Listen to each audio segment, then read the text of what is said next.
TV, forever on fire. ಅನುದಾನದ ಬಗ್ಗೆ ಟೀಕಿಸ್ತಾ ಇದ್ದಂತ ಬಿಜೆಪಿಗೆ ಕಾಂಗ್ರೆಸ್ ಕೌಂಟರ್ ಅನ್ನ ಕೊಡ್ತಾ ಇದೆ. ಎಲ್ಲ ಕ್ಷೇತ್ರಗಳಿಗೂ 2,000 ಕೋಟಿ ಅನುದಾನ ಹಂಚಿಕೆಯನ್ನ ಮಾಡಲಾಗುತ್ತೆ. ಬೆಳಗಾವಿಯಲ್ಲಿನ ಶಾಸಕಾಂಗ ಸಭೆಯಲ್ಲಿ ಸಿಎಂ ಈ ಬಗ್ಗೆ ಘೋಷಣೆಯನ್ನೇ ಮಾಡಿಬಿಟ್ಟಿದ್ದಾರೆ. ನಮ್ಮ ಶಾಸಕರು ಎದೆ ಎತ್ತಿ ಮಾತನಾಡಿ ವಿಪಕ್ಷಗಳ ಬಾಯಿ ಮುಚ್ಚಿಸಿ ಸದನದಲ್ಲಿ ನಮ್ಮ ಅಭಿವೃದ್ಧಿಗಳ ಬಗ್ಗೆ ಅಂಕಿ ಅಂಶ ಸಮೇತ ಉತ್ತರವನ್ನ ಕೊಡಿ. ಸಭೆಯಲ್ಲಿ ಶಾಸಕರಿಗೆ ಕರೆಯನ್ನ ನೀಡಿದ್ದಾರೆ ಸಿಎಂ ಸಿದ್ದರಾಮಯ್ಯ. ಶಾಸಕಾಂಗ ಸಭೆಯಲ್ಲಿ ಶಾಸಕರ ಸಮಸ್ಯೆಯನ್ನ ಆಲಿಸಿದ್ದಾರೆ ಸಿದ್ದರಾಮಯ್ಯ. ಬಿಜೆಪಿಗೆ ವಕ್ಫ್ ನೋಟಿಸ್ನ ವಿಚಾರ ತಿರುಗುಬಾಣವಾಗಿದೆ. ವಕ್ಫ್ ಒತ್ತುವರಿ ವಿಚಾರಕ್ಕೆ ಹೆಚ್ಚು ನೋಟಿಸ್ ಅನ್ನ ಕೊಟ್ಟಿದ್ದೇ ಬಿಜೆಪಿ. ಈ ಎಲ್ಲ ವಿಚಾರವನ್ನ ತೆಗೆದು ವಿಪಕ್ಷಗಳ ಸದ್ದನ್ನ ಅಡಗಿಸೋಕೆ ನೀವು ಸಹಾಯ ಮಾಡಬೇಕು, ತಯಾರಿ ಆಗಬೇಕು ಅನ್ನುವಂಥ ಸಲಹೆಗಳನ್ನ ಸೂಚನೆಗಳನ್ನ ಸಿಎಂ ಸಿದ್ದರಾಮಯ್ಯನವರು ನೀಡಿದ್ದಾರೆ. ನೋಡಿ, ಅಧಿವೇಶನ ಪ್ರಾರಂಭ ಆಗೋದಕ್ಕಿಂತ ಮುಂಚಿತವಾಗಿ ಮೈತ್ರಿ ನಾಯಕರು ಕಾಂಗ್ರೆಸ್ ಪಕ್ಷವನ್ನ ಸಂಕಷ್ಟಕ್ಕೆ ಸಿಲುಕಿಸುವಂತೆ ಮಾಡ್ತಾರೆ, ಇಕ್ಕಟ್ಟಿಗೆ ದೂಡ್ತಾರೆ ಅನ್ನುವಂಥ ವಿಚಾರಗಳು ಇದ್ವು. ಕಾರಣ ನಾನಾ ರೀತಿಯಾದಂಥ ಮ್ಯಾಟರ್ಗಳನ್ನ ಅಸ್ತ್ರಗಳಾಗಿ ಪ್ರಯೋಗ ಮಾಡ್ತಾರೆ ಅಂತ. ಒಂದು ಅನುದಾನದ ಕೊರತೆ, ಅನುದಾನ ಇಲ್ಲ, ಅನುದಾನ ಬಿಡುಗಡೆ ಮಾಡ್ತಾ ಇಲ್ಲ, ಸರ್ಕಾರದಲ್ಲಿ ಹಣ ಇಲ್ಲ, ಈ ಫ್ರೀ ಯೋಜನೆ ಕೊಟ್ಬಿಟ್ಟು ಎಲ್ಲ ಹಣ ಹೋಗ್ಬಿಟ್ಟಿದೆ, ಈ ಥರದೊಂದು ಆರೋಪ. ಅದರ ಜೊತೆಗೆ ವಕ್ಫ್ ವಿಚಾರವನ್ನ ಬಹಳ ಪ್ರಮುಖವಾಗಿ ಪ್ರಬಲ ಅಸ್ತ್ರ ಪ್ರಯೋಗ ಮಾಡಬೇಕು ಅಂತ ಮೈತ್ರಿ ನಾಯಕರು ಪ್ಲಾನ್ ಮಾಡ್ಕೊಂಡಿದ್ದಾರೆ. ಮೋಸ್ಟ್ಲಿ ಈ ಅಧಿವೇಶನದಲ್ಲಿ ಕಾಂಗ್ರೆಸ್ಗೆ ತೀರಾ ಮುಜುಗರ ಆಗಬಹುದೇನೋ ಅಂತ ಭಾವಿಸಲಾಗಿತ್ತು. ಆದರೆ ಸಿಎಂ ಸಿದ್ದರಾಮಯ್ಯನವರು ಅದಕ್ಕೆ ಅವಕಾಶನೇ ಮಾಡಿಕೊಡ್ಬೇಡಿ ಅಂತ ಶಾಸಕರುಗಳಿಗೆ ಹೇಳಿದ್ದಾರೆ. ಎದೆ ಉಬ್ಬಿಸಿ ಮಾತನಾಡಿ, ಧೈರ್ಯದಿಂದ ಮಾತನಾಡಿ, ನೀವು ಮಾತಾಡಬೇಕು.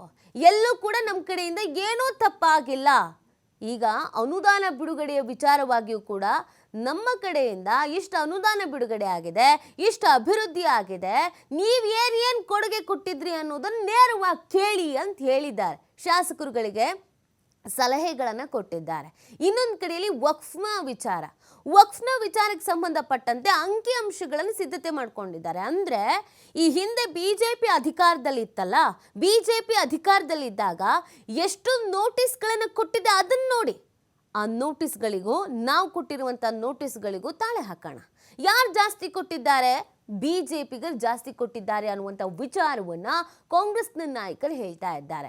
ಸೊ ಯಾವುದೇ ರೀತಿಯಾಗಿ ನಮ್ಮನ್ನ ಟ್ಯಾಕಲ್ ಮಾಡಕ್ ಬಂದ್ರು, ಅಟ್ಯಾಕ್ ಮಾಡಕ್ ಬಂದ್ರು, ನಮ್ಮ ಕಡೆನೇ ಪ್ರಬಲ ಅಸ್ತ್ರ ಇರಬೇಕಾದ್ರೆ ನಾವ್ ಯಾಕೆ ಬಾಯ ಮುಚ್ಚಿ ಕುತ್ಕೋಬೇಕು?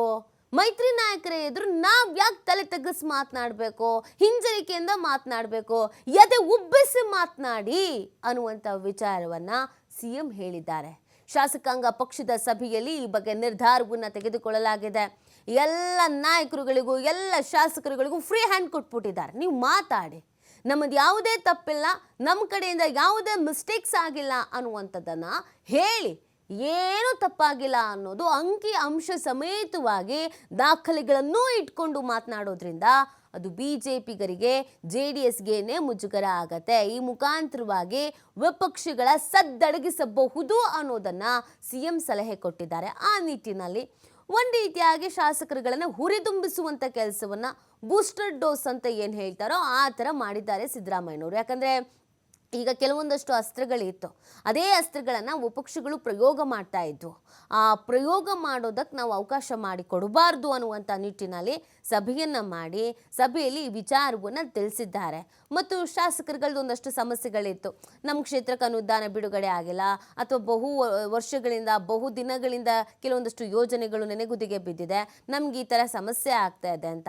ಅವ್ರ ಸಮಸ್ಯೆಗಳಿಗೇನಿತ್ತು ಆ ಎಲ್ಲ ಸಮಸ್ಯೆಗಳನ್ನು ಖುದ್ದಾಗಿ ಸಿಎಂఏ ಆಲಿಸಿದ್ದಾರೆ. ನಿಮ್ಮ ಎಲ್ಲ ಸಮಸ್ಯೆಗಳನ್ನು ಬಗೆಹರಿಸುವಂಥ ಕೆಲಸವನ್ನು ಮಾಡ್ತೀವಿ, ಒಟ್ಟಿಗೆ ನಾವು ವಿಪಕ್ಷದ ಬಾಯಿ ಮುಚ್ಚೋ ಕೆಲಸ ಹೆಂಗೆ ಮಾಡೋದು ಅನ್ನೋದನ್ನು ಯೋಚಿಸೋಣ, ಚಿಂತಿಸೋಣ ಅಂತ ಹೇಳಿ ಒಂದಷ್ಟು ಸಲಹೆಗಳನ್ನು, ಒಂದಷ್ಟು ಸೂಚನೆಗಳನ್ನು ಕೊಟ್ಟಿದ್ದಾರೆ. ಸೊ ಅಲ್ಲಿಗೆ ಶಾಸಕರುಗಳಿಗೆ, ಕಾಂಗ್ರೆಸ್ ಸರ್ಕಾರದಲ್ಲಿರುವಂಥ ಶಾಸಕರುಗಳಿಗೆ ಒಂದು ಆನೆ ಬಲ ಬಂದಂಗೆ ಆಗಿದೆ. ಸಿಎಂఏ ಹೇಳ್ಬಿಟ್ಟಿದ್ದಾರೆ, ಫ್ರೀ ಹ್ಯಾಂಡ್ ಕೊಟ್ಬಿಟ್ಟಿದ್ದಾರೆ. ನೀವು ಮಾತಾಡಿ, ನಿಮಗೇನು ಅನುದಾನ ಬೇಕಾ ಅನುದಾನನೂ ತಗೊಳ್ಳಿ, ಏನೇನು ದಾಖಲೆಗಳು ಬೇಕು, ಅಂಕಿಅಂಶಗಳು ಬೇಕು ಅದನ್ನು ಇಟ್ಕೊಂಡು ಮಾತಾಡಿ. ಏನು ತಲೆ ಕೆಡಿಸ್ಕೋಬೇಡಿ, ಹಿಂಜರಿಕೆ ಮಾಡ್ಕೊಳ್ಬೇಡಿ. ಯಾರಿಗೇನೇ ಪ್ರಶ್ನೆ ಮಾಡಿದ್ರು ಸದನದಲ್ಲಿ ಅದಕ್ಕೆ ಎದ್ದು ನಿಂತು ಉತ್ತರ ಕೊಡಬೇಕು ಅನ್ನುವಂಥ ನಿಟ್ಟಿನಲ್ಲಿ ಶಾಸಕರುಗಳನ್ನು ತಯಾರಿ ಮಾಡಿದ್ದಾರೆ.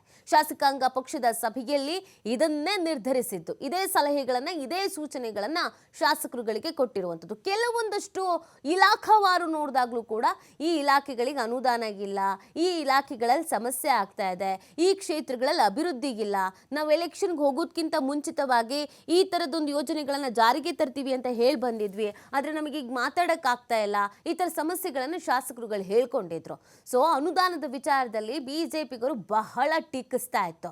ಸೊ ಹಾಗಾಗಿ ಟೀಕಿಸ್ತೀರಾ ಅಂತ ಹೇಳಿ ಎಲ್ಲ ಕ್ಷೇತ್ರಗಳಿಗೂ 2,000 ಕೋಟಿ ಅನುದಾನ ಹಂಚಿಕೆ ಮಾಡಿರೋದು ಕೂಡ ಶಾಸಕರುಗಳ ಮುಖದಲ್ಲಿ ಒಂದು ವರ್ಚಸ್ಸು ಬರೋದಕ್ಕೆ ಕಾರಣವಾಗಿದೆ.